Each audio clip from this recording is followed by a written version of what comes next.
Welcome to this module on visual schedules. Many of us use visual schedules like planners and to-do lists to keep us on track every day. Today we're going to talk about how we can use visual schedules for students that have limited language and literacy skills.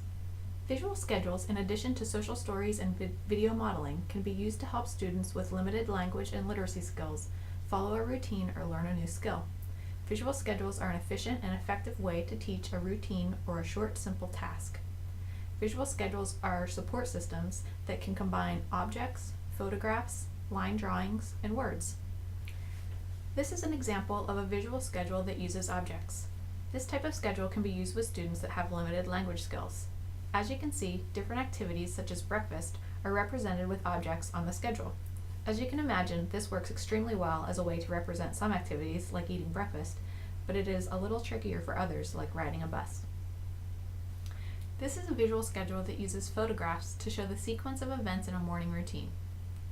An advantage of this approach is we can have photos of the actual child performing the activity, so the photos are full of familiar materials and locations.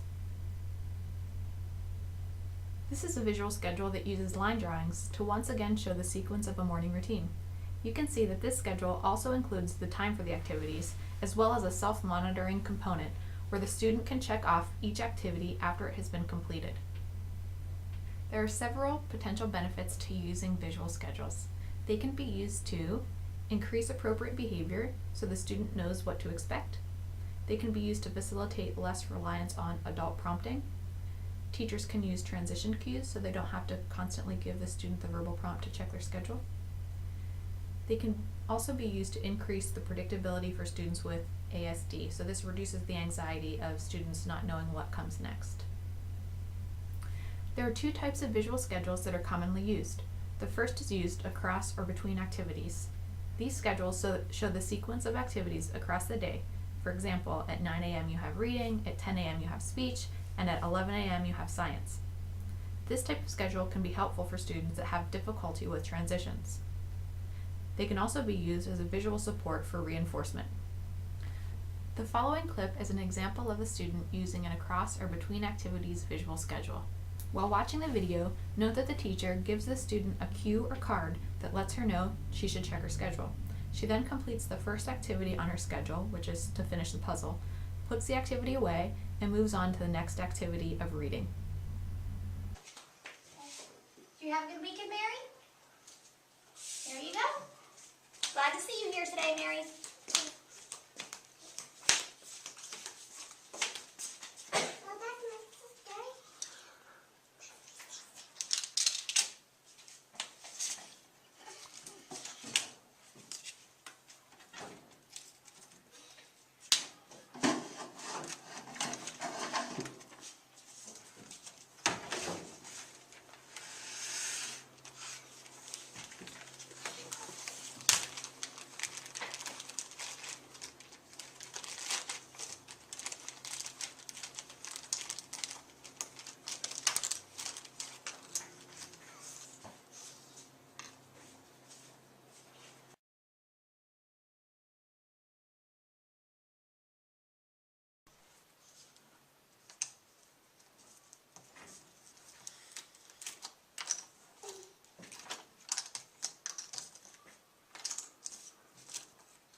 The other type of visual schedule that is commonly used is a within activities schedule. This type of schedule shows the steps of a single activity in order. For example, if a student wanted to get a bowl of cereal, the steps would be 1. Open the refrigerator, 2. Take out milk, etc. This type of schedule can be used with students that have trouble with a particular skill or task.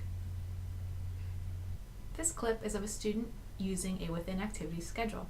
You can see that the teacher uses this schedule to show the student what steps and ingredients to use when making waffles. We're gonna make? Waffle. That's right, so let's look. Okay, so first we're gonna get the waffle mix, and we're gonna bake the fat egg, water, the oil, and cook it, eat it. yes. Okay, so let's look here. I hope you enjoyed this introduction to visual schedules. In the text below, you'll see the essential steps that you'll need to follow when creating your own visual schedules. Thank you.